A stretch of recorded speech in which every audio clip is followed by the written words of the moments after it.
So, hi, Chris. Hi, Christina. How's it going? I'm doing well. I'm doing well, and it's not a pat answer. Like I like to think about it, and I am well. I woke up well. Excellent. Well, I am also well, and I have a very needy cat right here. So, what's on the agenda for today? Well, Meow. I think it's probably time for you and I to talk about the elections. All right. I'm scared, but I'm with you. We've been putting this off for a little while, Yes. All right. and well, just begin. So, have you voted? I have voted. Okay.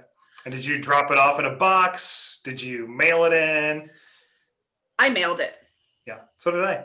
hmm What I love about it, and we both live in California, but I know that I got a text message once it was received and also got an email. I did not receive that. I don't know why, Hmm. but that's Well, okay. it was from San Luis Obispo County though. So Oh, okay. Well,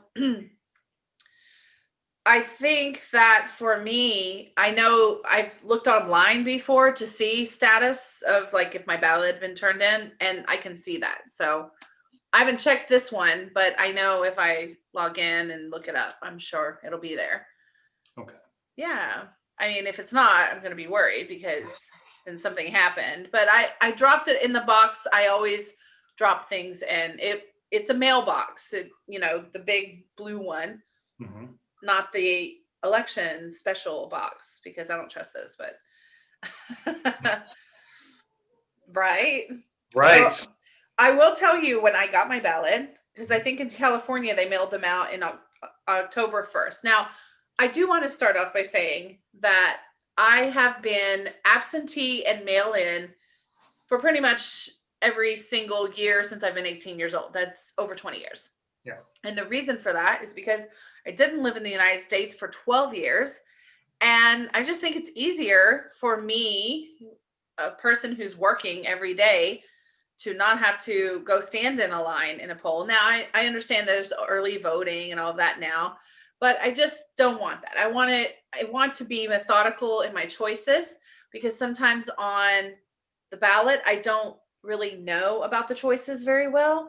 So instead of like studying before I go, I want to have all my materials out. And it's kind of a big thing for me to think through the entire process. Now, when I got my ballot, it was the beginning of October. It was the same night as the vice presidential debate. And that ballot did not enter my house for over 5 minutes. I was so like, I ripped it open, read the instructions. I went straight to the presidential race. I marked it with gusto and I was like, yeah, I'm voting. And then, I chilled out and I looked at the election, the local things and the props and kind of tried to think through that, but pretty fast because I wanted it in, I wanted it out as fast as I could. So it didn't even see my house for very long before it was out in the mail. I ran, just slammed it in. I was gonna make a TikTok about it, just how passionate I was to Dunk like it. get it in and Little just mid dunk it range. in. That's right. It just dunk it in. So how about you? Yeah, Meredith dropped it off at the box for me. Mhm. What was interesting about this, so yes, and what was interesting about voting here as opposed to in Santa Monica for the last 4 years prior, or Chicago for 2 decades, prior to that. And Chicago politics are a whole separate ball of wax, bless you. The What was interesting about this, so the largely in the states that I've lived in Illinois, briefly New York, and then California, they're all Democratic states and have been for the last 30 years, roughly. So voting for Fed at the federal level doesn't really make that much of a difference as long as you have the electoral college system. What was fascinating about this ballot experience for me in San Luis Obispo was the folks running for city council and these other positions. So we had life coaches, restaurateurs, people that had been, retired professors. It really was this very diverse set of people and life experiences that wanted to jump in and make a difference, and thinking that they are uniquely qualified to be able to do so. So that was pretty cool, was the hyper locality of the experience for me. I mean, San Luis Obispo has probably 80,000 people here, and half of them are students, and it's a slight exaggeration, but it's it's a small place and it's a small county relative to Santa Monica or Los Angeles or Chicago or New York or anything like that. So that was really cool. It's like, yes, of course I'll vote for a life coach, right? Or of course I'll vote for the restaurateur. It was a really neat experience. Well, that's very, very unique, because I also vote LA County, and I guess that's very similar to being in Santa Monica, because that's also LA County, correct? That's correct. And very locally, the very local stuff is, of course, is local to Long Beach and not Santa Monica. But the local candidates here, they were, I think it was California State Supreme Court. There was a couple of options for that, and they were all just lawyers and professors. But on the local level, there was one race for, oh gosh, I can't recall it, Long Beach, one of the universities. And there were 3 people running, and I remember getting flyers in my mailbox about that. And usually I hate flyers, but I remember seeing 2 of the candidates' flyers, right? I remember seeing signs for one of the candidates. Let's say that now, okay, so the third one I don't know much about, right? So it's between a man and a woman. And the man, I have seen his signs in people's yards. I've seen his signs on people's businesses. Now, the woman, I've seen her Facebook ads, and I've also seen her, the cards that she sent out in the mail several times. So I made my decision based on, I knew some of the local businesses and how, because now everyone wears their political affiliation like a badge or like armor, right? Mm-hmm. Everyone's kind of ready to fight. And I know those businesses that I'm against, like their political affiliations.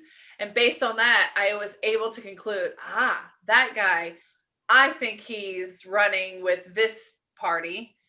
I do not want anyone like that near me.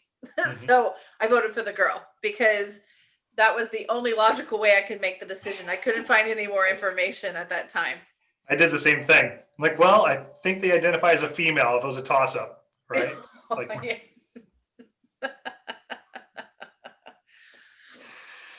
Discernment.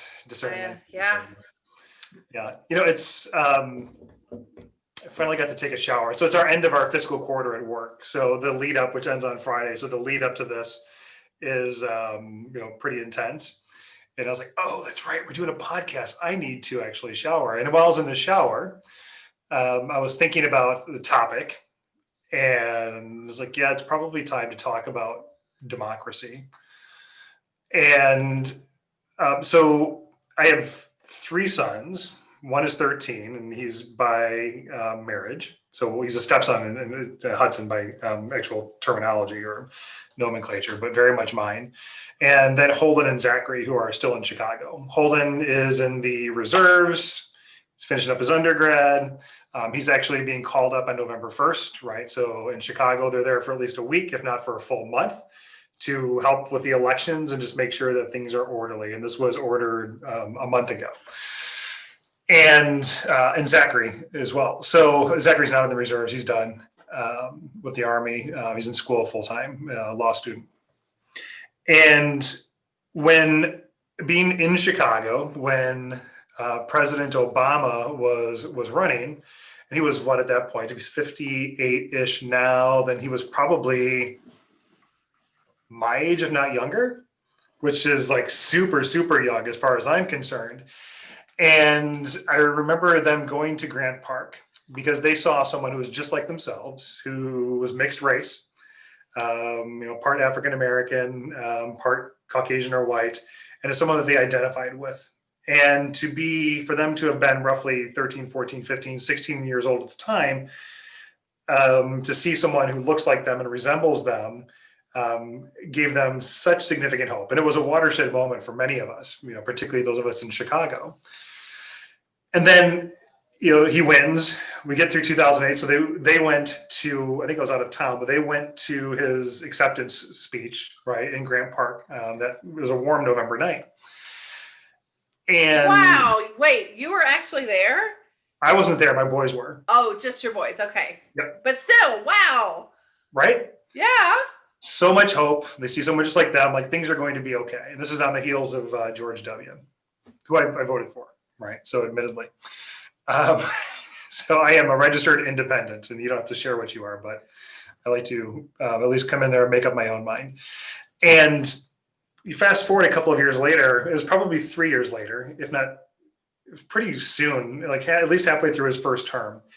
And they were so disenfranchised with President Obama.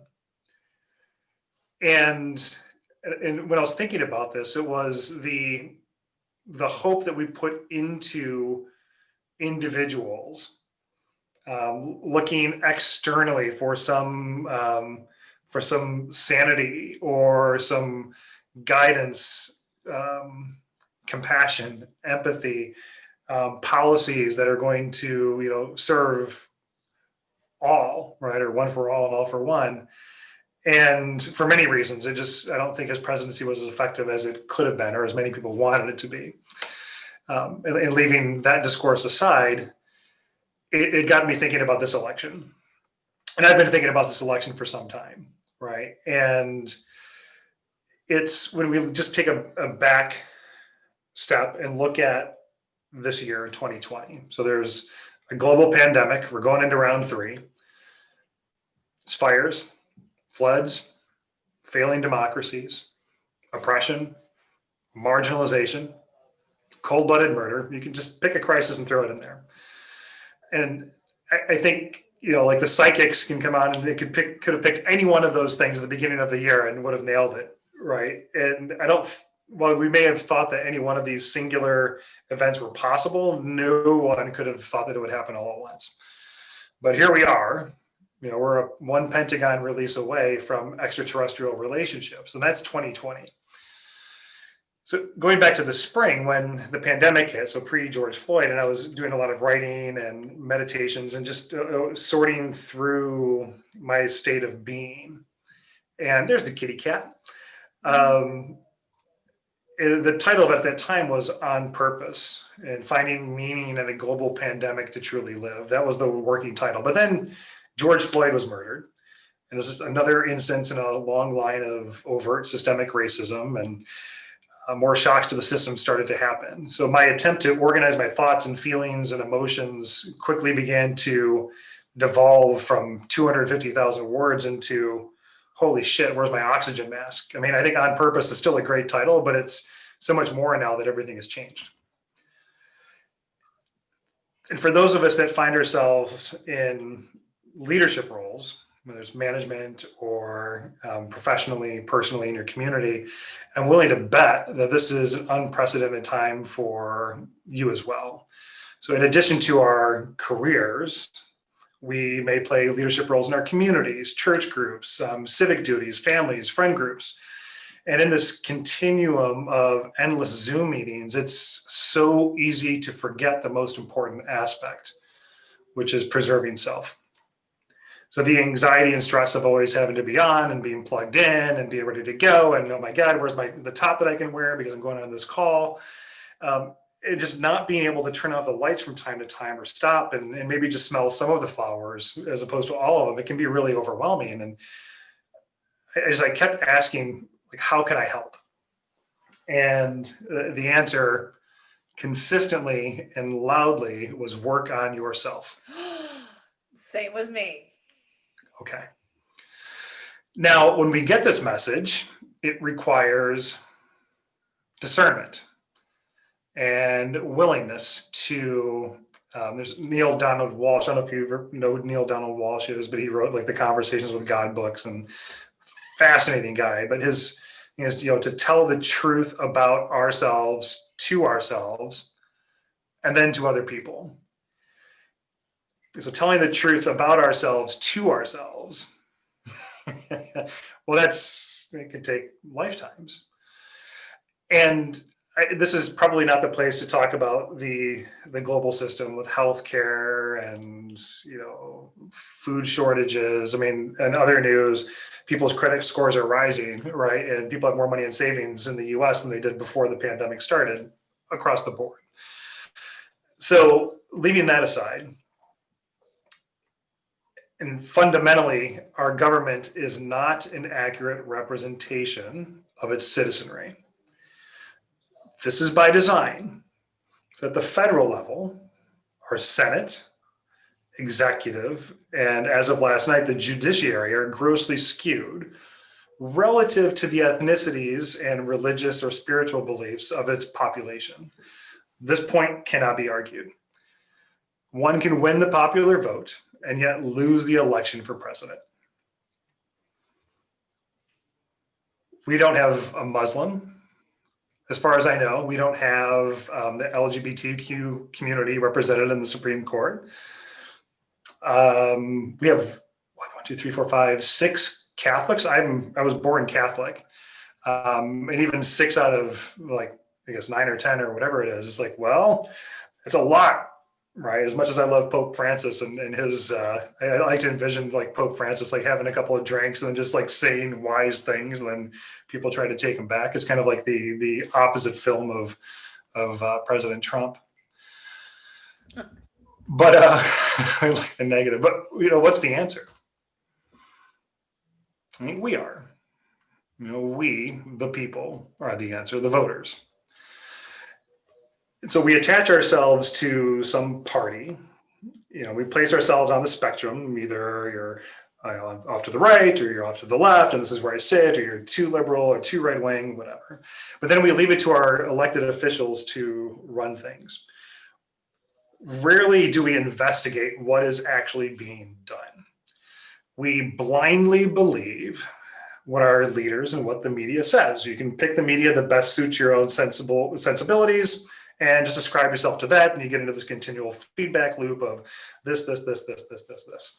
I have not seen anything about Hunter Biden coming into my newsfeed, and that I think the whole thing was Trumpified. I mean, I'm sure that he used his family name to benefit himself.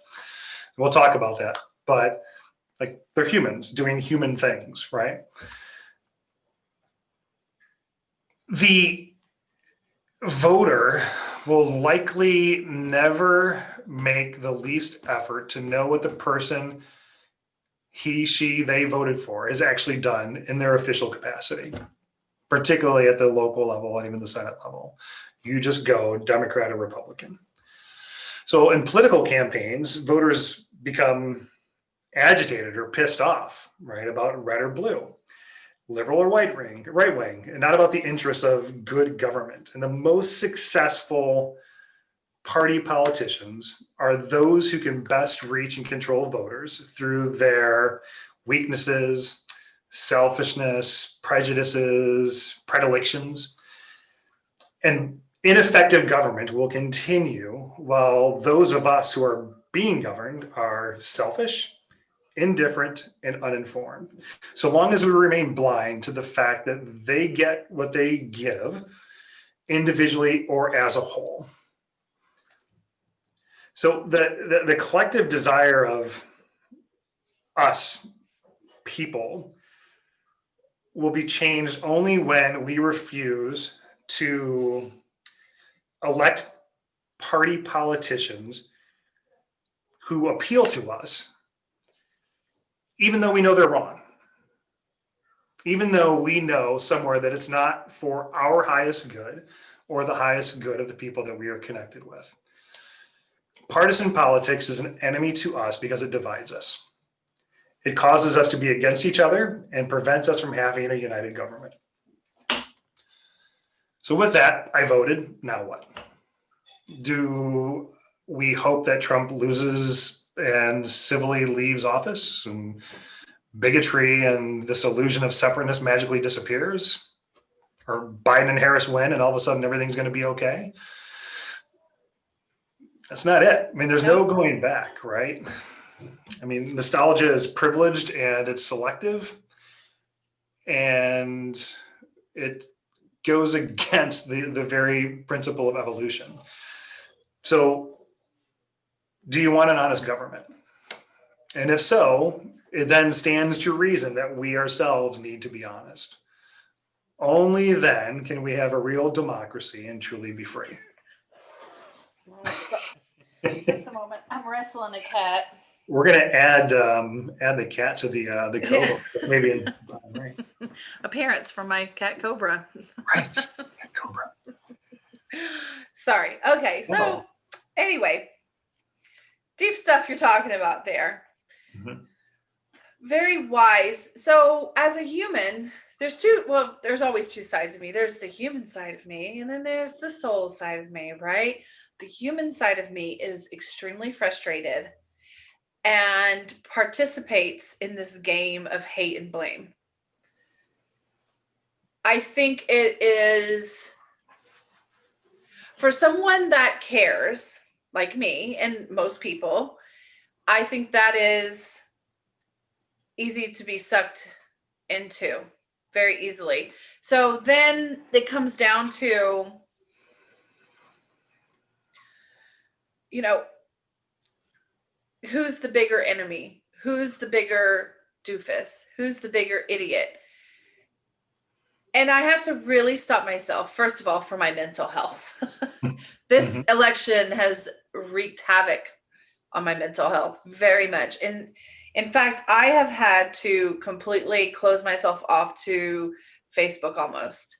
I post, but I don't look at anybody's things because it just infuriates me. Yeah.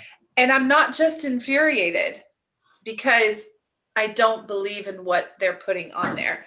No, it's both sides. It's all sides, and everyone is inflamed with toxicity, really. It's been a very toxic time, in my opinion, as a human. So sometimes I actually, like if you're watching like a scary movie or some kind of suspense and you're really invested in it, and all of a sudden you're like, oh my gosh, this is too much for me. And you have to look off screen real quick to kind of center and ground yourself that, oh, it's just a movie. I Mhm. feel like I need to do that, but this isn't a movie. This is freaking real life. It And is.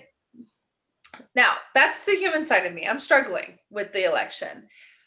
And the ego in me as a human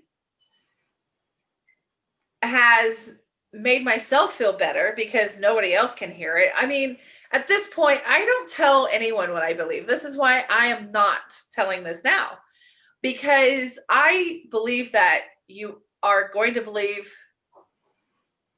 what you want. And it doesn't matter what I say, nobody's going to change.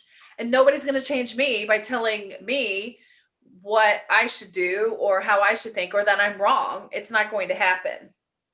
So the ego in me felt very smug and satisfied and arrogant when I marked who I marked and said, ha, I'm saving humanity with my choice. That's what I really felt. I was like, I've got to save us from this dumpster fire that's happening. Mhm. Whatever that dumpster fire is, because it's all a dumpster fire, and it doesn't really matter, really, who's going to win. Trump, Biden, whatever. It's a long road ahead. It's a hard road ahead for whoever it is, because we have a looming crash in the economy. It's coming. That's what the experts say. It hasn't happened yet for a variety of reasons, and I won't go into any of them because I'm absolutely no expert in any of those areas. But people are really predicting a huge fallout from this COVID. So whoever gets elected is going to have to deal with that. But not only that, is going to have to sustain the blame of the other dissatisfied voters, the other side, whose candidate is not in office. They're going to be like, ha, well, if our candidate was in office right now, then, this probably wouldn't be a problem because our candidate's amazing. And it doesn't matter which one you put into that blank, right? Now, the soul side of me, the soul side sees the bigger picture here. It's like, why are we, because this is American politics. So if you're overseas listening to this, but this is what's real and happening to us. The soul side of us, the soul side of me sees the big picture of what's going on when I tap into it, right? It's uncomfortable for my human side to pause and say, okay, what's really happening here? It's just a lot of shifting. It's a lot of shifting. And I know that's very obscure, but things are changing. And I would say in 1 or 2 years, well, already this year alone, the world doesn't look the same. If I told you last year, Chris, that in October of 2020, you'd be having to wear a mask every time you go into a shop, you wouldn't believe me. You'd be like, mask? What? Is it Halloween? What's going on? Right. So already the world has changed a lot. And this will stick with us for many years, that we all had to do this until, time has passed and people start to forget and the new generation comes about and goes, well, I don't remember what was happening, at that time because I wasn't born yet, that kind of thing. So I think next year and the year after, we have a lot of changes in American society. It's exciting. It's going to be uncomfortable, but I think in the end, it's going to come out better. And I know that doesn't feel like that to my body right now. It doesn't feel like it. It feels like, oh, so much doom. It doesn't matter what's going to happen. But I really think that, there will be a renaissance. I mean, at least I like to believe that. Part of me is like, am I just just trying to hope for this? Or do I really believe it? No, I really believe it because I believe that things that are supposed to happen will happen. Usually. So if this is humanity's time to undergo this kind of shift on Earth, then so be it. Now, I got sent a video the other day, and this might be a little bit off topic here, but we can always bring it back. I got sent a video the other day by my Israeli friend. I do work for her. And her first language is not English, it's Hebrew. And she sent me this video. She said, my mom back in Israel sent me this video. She wants to know what it says. I tried to listen to it. The language is way over my head. What is it about? Long story short, it was by some sort of society, like a white light society. And it was talking about how the first week of November is going to be a huge relief for planet Earth. And then, and I'm summarizing very much here, December 21st, 2020 is a day when the ascension starts, the ascension of planet Earth. I don't know. I have not been informed this. Now, I'm a psychic medium, but I do not ask for prophecies. I'm not interested in knowing because I know that I need to go with it. I don't want to know what's coming. So I've kind of like cut myself off for that. But, cosmically, what's going to happen too? I don't know. Well, my great grandfather, and I remember reading this article that they wrote about him and the Jackson Citizen Patriot back in Michigan, and I'll never forget this. And like part of it, when they were talking about how he would give people bread during the Depression, like, "Yeah, you'll pay me back when you pay me back." And the quote was, "People are basically good," right? And there's so much wisdom in those 4 words. People are basically good. And which allows for humans to be human, but that they tend to, on the balance, 51% of the time, tend to do good as opposed to do harm to themselves or to others. So it could take us a long time to ascend, or it could take us a short amount of time, but we're going to get there, whether it's on our own or begrudgingly or like through many other means. But we will get there. It'd just be nice to get there of our own volition as opposed to being, pushed into a certain place where it's very much against our will. So you said that humans are pretty much good, right? Innately good. Yeah. So basically good. Basically good. Basically good. Okay. I would agree with that. I would agree with that label myself. Mm-hmm. However, I do have moments of emotional rage where I see a house decked out in what I'm not believing, right? Mm-hmm. And the human emotional side of me is just like, oh my gosh, you beepity beeps. But then I'm like, no, they're just humans and they're just trying to express themselves. So with that being said, I dated a French guy a couple of years ago, maybe about 4 or 5 years ago. Didn't last very long, but he was a very interesting guy and he loved to talk about politics. And he always said, and this is still during, was it still during Obama? It was still during Obama. Okay. And he said, oh, Americans, French people love to bash Americans, right? Love to talk about them. Sorry if you're French. But he said, oh, Americans, you guys just take things so personally, politically. He's like, in France, we love to talk about politics.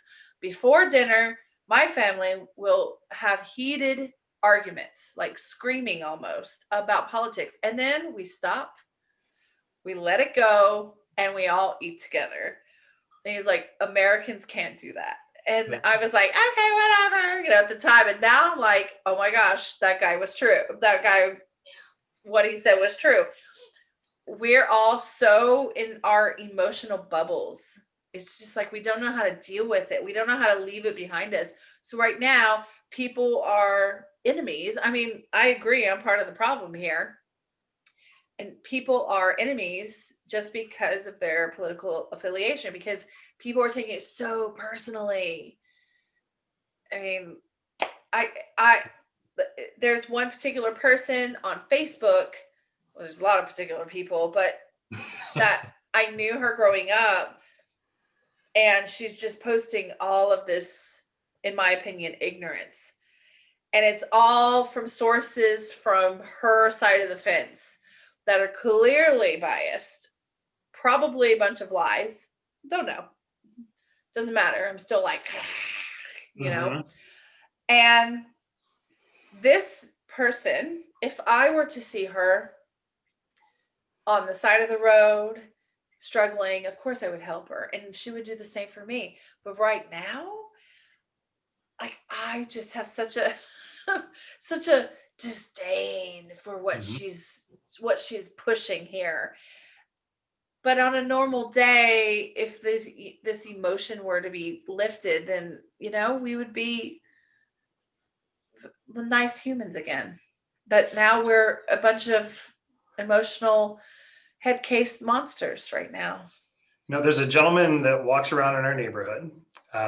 He's probably 63, 65 years old, white fella. Wife is Asian. And, he's from Chicago, so we have that in common. And, talking, super nice guy. And one day I was on the phone, because I'm on the phone from like 7 a.m. until like 5 or 6 or 7 or whatever. And I'll just walk around on my phone or on my head just to get some exercise. And I see this like red hat. And I was like, oh, fuck me. Right. And so I'm kind of watching, and I saw the 45 on the side, and I was like, wow, okay. So trigger, right, to your point. Yeah. And it's like, well, his wife is Asian. Doesn't mean that someone can't be, they have this feeling of superiority, right? So, but there's more to it. I mean, he's a nice guy. Now, factually speaking, like 60% of white males, if not 63%, are pro-Trump, right? So the majority of people that look like me, you're going to run into either they're closeted or they're overt in their Trumpism. Because up until COVID, I think if you were a middle-aged, older white guy, you were doing pretty well. I've made more money under Trump than I did at any other point in my life, right? It's no coincidence. Slight coincidence, but there's tax breaks and everything else. I mean, the economy was really pumping. There's a downside to that as well, and collateral damage. So I don't want to just skip it. It's beside the point. So today I'm out in the garage and I'm on another phone call. I just want to get some sun and see it. And I saw him coming with a hat, and I'm like, I really want to spend time with him. And what I've been trying to do is align one of my walks with the dog to walk around the neighborhood with him and just understand his perspective. He was special ops, that I know to be true. Sales guy, retired with his wife, came out here. So I want to understand, what is it that resonates? Because when I get those visceral reactions to someone, it's like, oh, why not just wear a Klan hat, right? There's more to it than that. And I'm really, really focused on not rushing to judgment and saying, what is it about that I need to explore inside of myself? I mean, I at various points in my life, I've been imprisoned by my own thoughts and beliefs and desires and blindness and narcissism, and just check the box, just go back into all the podcasts. But our own mean-spiritedness and our own greed and our own brutality, either towards ourselves or towards others, it destroys any notion of real freedom that we have. And too many of us believe that liberty, right, that word, gives us the right to say and to do whatever the fuck we want to, regardless of other people.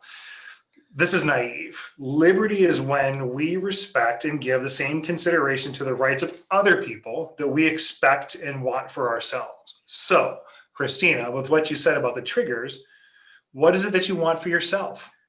What do you expect for yourself? How do we go about the liberation of you, Christina King? So you can experience true liberation from this. Yeah, that's a good question. I think by trying my best right now to not say who I voted for or what I did on my ballot is an attempt at that. I think it's two ways. The first one is that I don't want to shout. I don't feel like I should shout what I believe from any kind of podium. Okay. And even just a mention to me right now would feel like I would be trying to push my agenda on somebody else or my beliefs, because it's just that kind of electric in the atmosphere to me. Mm-hmm. But on the other side of it as well is I know that people are judging others based on their political affiliations at the moment. I do not wish to be judged. Now, you might think that's being a coward. I don't feel that at all, because people are like, well, if you're so confident in what you believe, why don't you just say it? Well, I don't owe anybody to say it. And because that's my choice to operate under this kind of umbrella of protection, it's just how I want to represent myself. I don't want the first thing people to think about is who I voted for, mm-hmm. or what I'm doing, because it doesn't matter who I voted for. Somebody's coming in, whether or not it be, Trump or Biden, someone's coming, and I'm going to have to live with it. It doesn't matter who it was, right? Mm-hmm. I made my statement on my ballot, and that's that. So that to me makes me feel good that I'm doing this, that I am staying kind of cloaked. So to stop the rages, what I try to do is humanize the person, just like you did. It's like I tried to humanize. Why are they behaving this way? And it's the behaviors that I can't stand, by the way. It's the behaving. Mm-hmm. It's the grouping stereotypes on both sides. You know what I'm talking about? Mm-hmm. Yeah. It's that, well, if you like Trump, or if you don't like Trump, then you're not a patriot. I don't like that. But on the other side, it's like, well, if you don't vote for Biden, then you're not for LGBTQ, Mm-hmm. or, something like that. So I don't like this lump thing. And I know that people would fight me on that. And that's fine. Like, those are just generalizations. And I know not everybody believes those. So that's helped a lot. However, I think the root of it is the behavior, really. It's not the belief. Mm. It's the behavior of the collective whole. And I think I'm very disappointed in Americans as a whole. The behavior of this, following lies on both sides and just making up this narrative that fits what they want to believe in their minds. That's what I can't stand. And so if I'm at, let's say, a social gathering with someone that's on the other side of the fence than I am, and this person starts getting smug, what do? That's where I don't have the freedom. It's like I could really, with the emotions, rip them a new one, no problem whatsoever. But would that be with facts? Would it even matter? No, it doesn't matter when you're that emotional. It doesn't matter what you have to say. How do you combat the arrogance, the smugness, the willful ignorance on both sides? I've got a couple of questions that I ask. Okay, I'm sure you have a great reason for feeling that way. Do you mind sharing it with me? Oh, okay. Right. And just ask open-ended questions.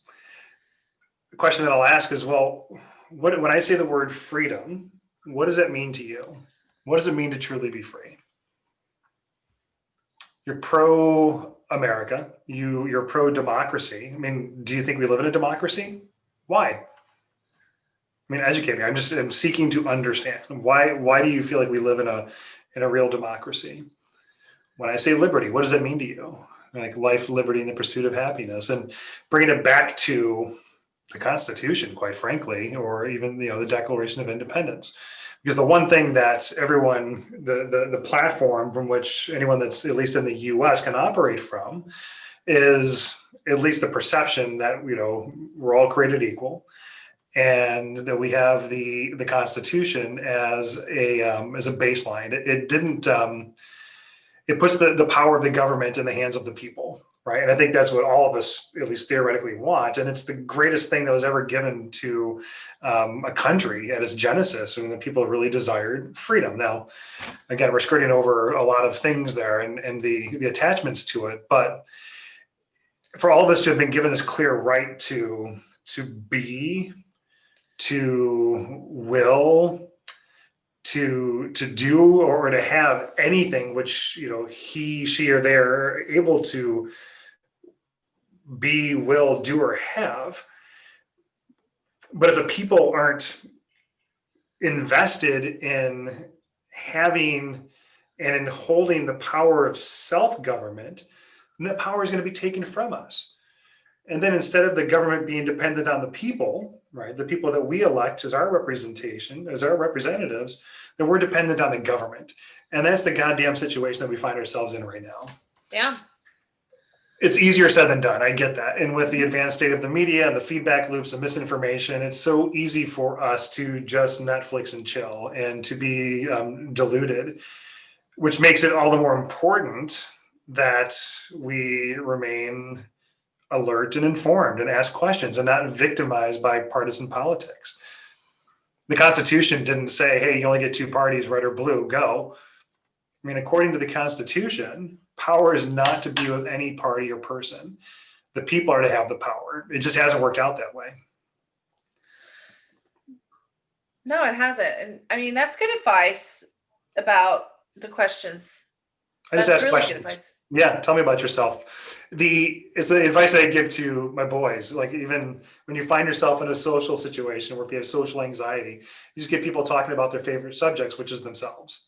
Like, oh, I'm sure you have a good reason for feeling that way. Do you mind sharing it with me? Well, tell me more. Well, I'm sure you didn't come to the conclusion on its own. What's been your experience with that?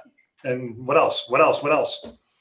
And just understanding, because ultimately what I'm looking for is that aspect of myself and that person that's triggering. Because whenever I've been triggered by someone else, it's because I recognize something in them or what they're saying that makes me slightly disgusted with my own self and how I'm operating in the world. Oh, well, that's pretty wise right there. That's a good one.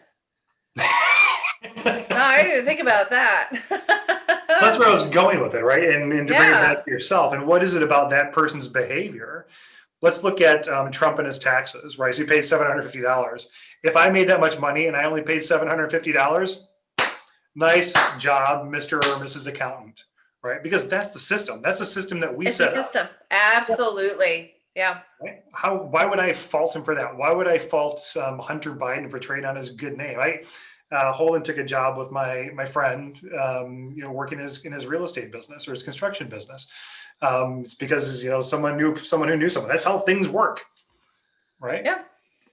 So Yeah. I mean, I kind of take those things with a grain of salt because I'm like, well, that's life. And I also have to, well, first of all, I want to say I can't wait for the storm of the political season that we're in just blows over, because next week the election's done, then all the commercials and all of the signage are done. It's gone. I was trying to relax on Saturday. Now I'm undergoing some treatment, which I will address in a later podcast, much later probably. I'm undergoing some treatment, and this was my first weekend where I was kind of feeling like a different person because of it. And I gave myself permission to play a game on my phone. And I played my favorite game. I don't pay for this game, right? So there are ads that pop up. Well, guess what? In my zen of playing the game and making myself happy, every 3 minutes an election ad would pop up in stream, and I couldn't fast forward it because you have to wait for it to finish playing. And I was just like so enraged and just like, oh, I'm sitting here, and I felt like a victim, which I'm the worst. Like, I hate when people play the victim, and here I was like, oh, poor me, I'm trying to play the game and just seeing some political ads. And I was like, no, buck up, lady, because this isn't gonna last forever. Just sit here, laugh at it, and move on. And that's what I had to do. I just had to kind of take it lightly and move past it. But as far as the system works, a lot of people get bent out of shape on how the system works.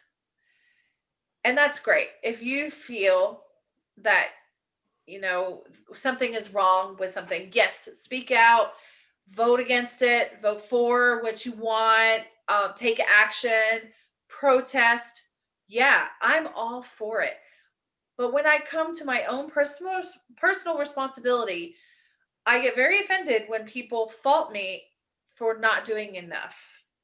And I'm like, doing enough for what? Doing enough for who? Because ultimately it comes down to myself. There are a lot of causes that I think that I should be helpful with, but I think that as far as how the system runs, I do not feel called to push for change in that. I don't feel like that's my fight at all. I mean, yeah, and that helps a lot with trying to settle myself down and set boundaries with what I believe and how these beliefs or beliefs that are on my own are going to make me feel.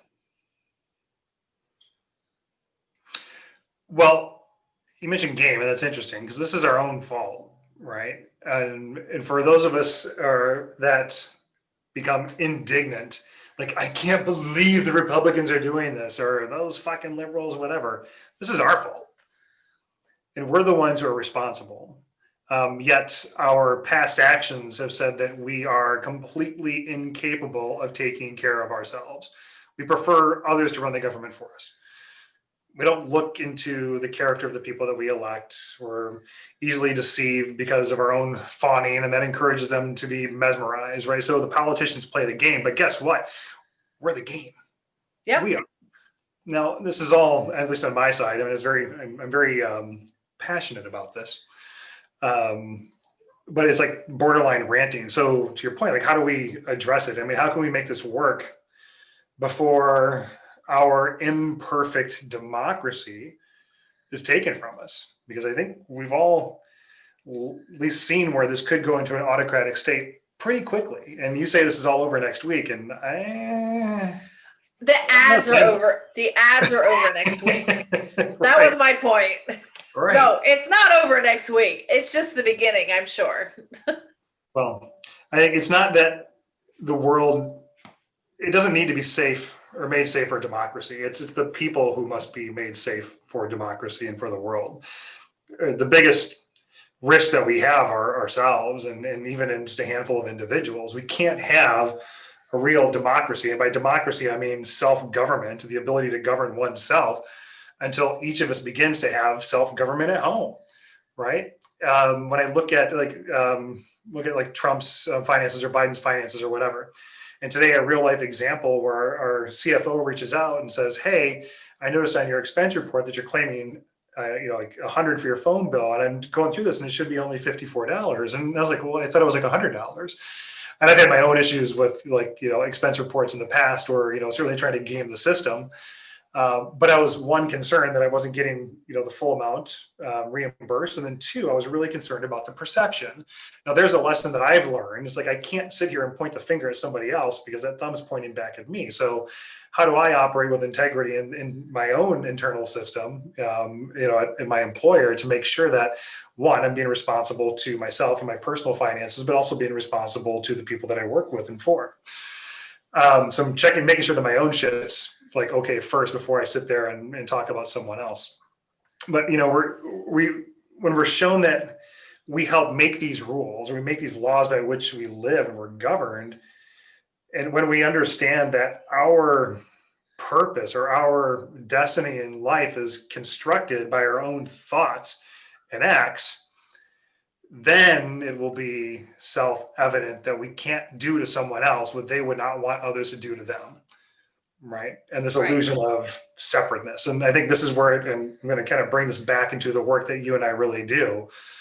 But the old way has been like the one or the few against the many, or the many against the one or the few. Right. That's how it's been. Whether it's this expression or past expressions, that's what I see.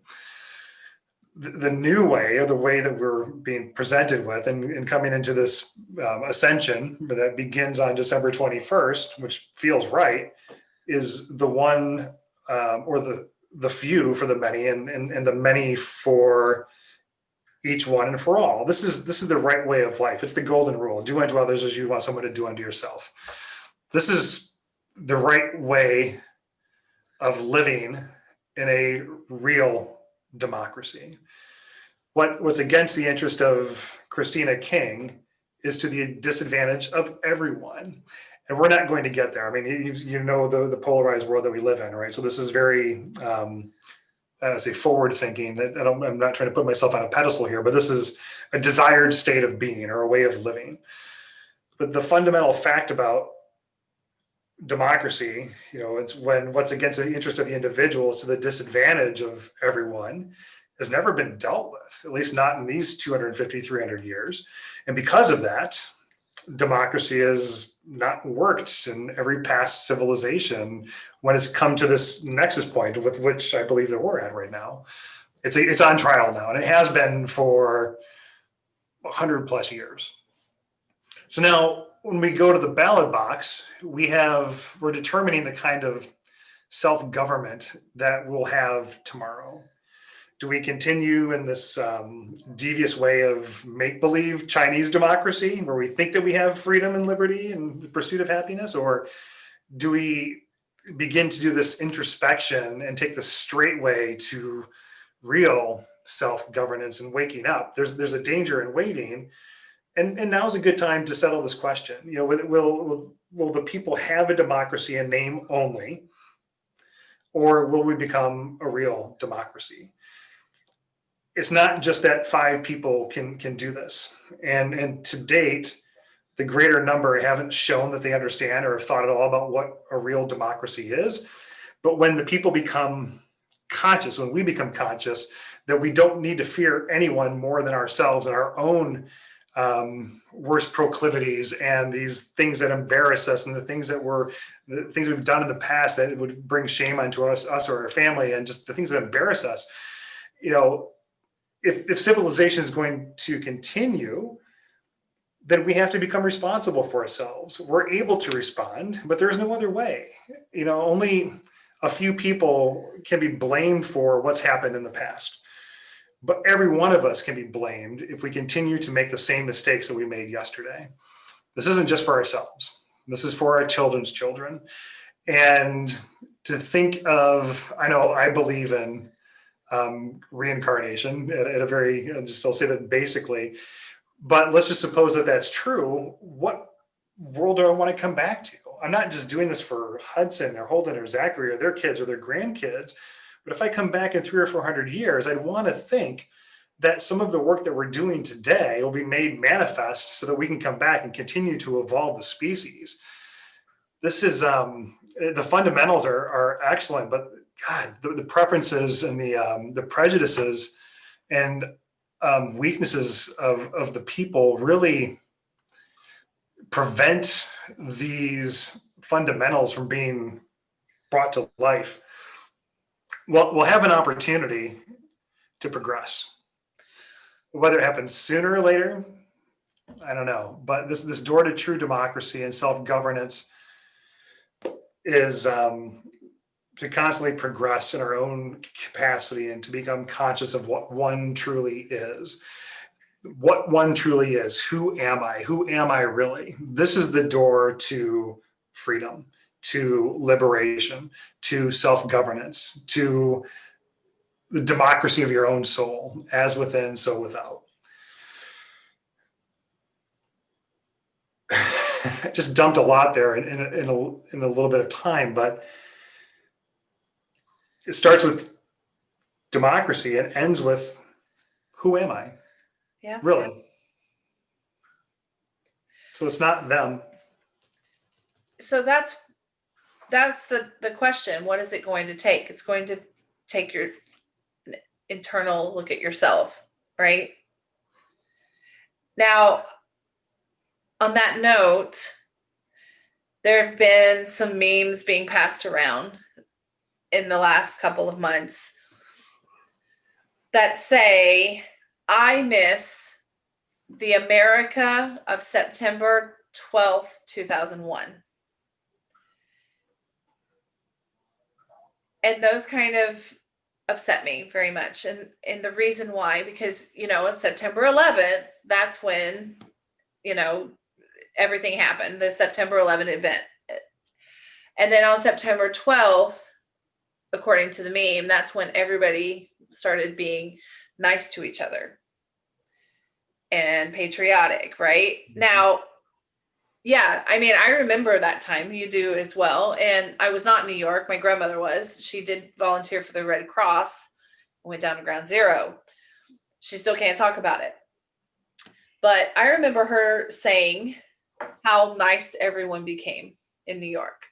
Because I guess the stereotype, maybe a bunch of truth, is that New Yorkers are abrasive and not so nice, or not so friendly, right?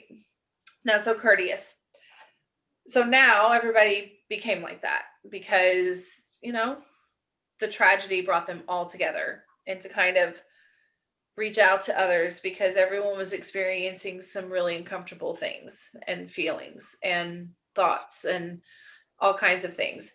And this rippled throughout the entire country, of course.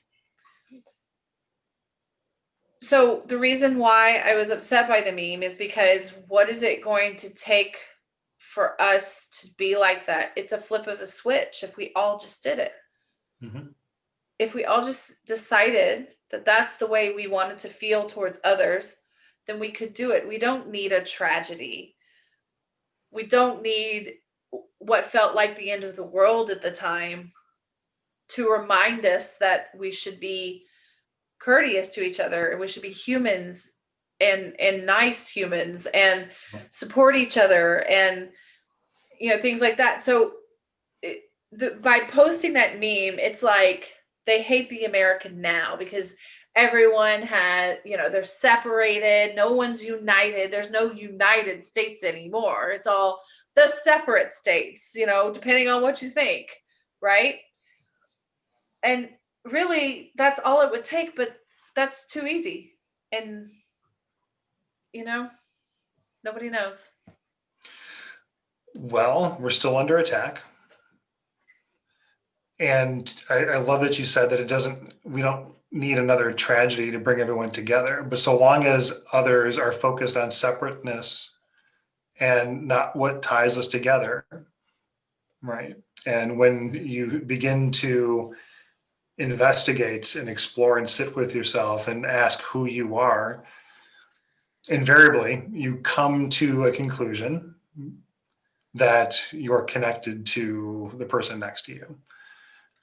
And that's where I think the answer lies, is doing that work. But that's something that has to be experienced and a path that has to be walked on your own, not something that someone else can do for you. The answer doesn't sit in a book written by an old man in the sky.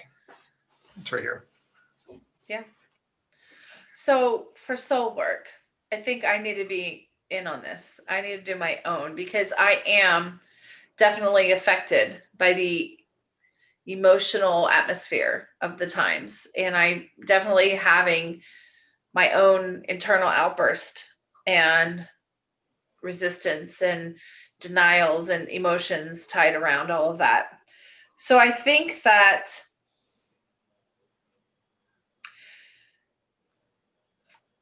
I and anyone else that feels called to do this, go inward. Sit with who you are and sit with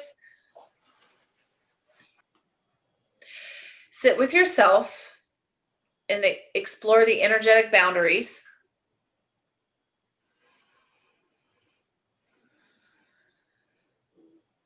that you have around yourself. And if you are really committed to yourself and committed to society and humanity as a whole, which I would say that I am because I am a participant, I'm a citizen.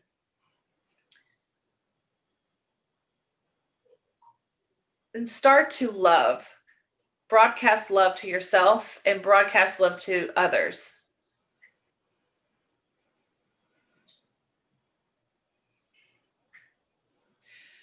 And I'm being told to focus on the flipping the switch.